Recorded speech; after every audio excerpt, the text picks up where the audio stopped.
भुवनेश्वर में उद्घाटित है जुडिशियल कोर्ट कॉम्प्लेक्स।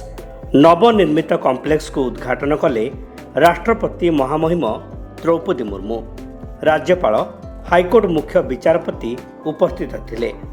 भुवनेश्वर नुआ जुडिशियल कोर्ट कॉम्प्लेक्स उद्घाटन पर राष्ट्रपति द्रौपदी मुर्मू वक्तव्य रखिथिले।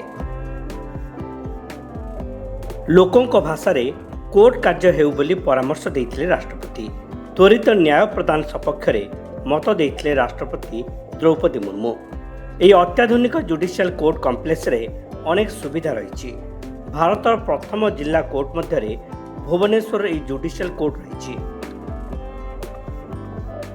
170 कोटी टंकार निर्मित यह अत्याधुनिक कोर्ट बिल्डिंग रे 55टी कोर्ट रूम रही। विजिलेंस, सीबीआई, सिविल, 2टी फैमिली कोर्ट, लेबर, शिल्प court, tribunal court, conference, POCSO court, CSI office, अभ्यर्थना कक्ष, प्रतीक्षा कक्ष, सिविल एडीजे, क्रिमिनल एडीजे भली अत्याधुनिक कोर्ट रूम रही।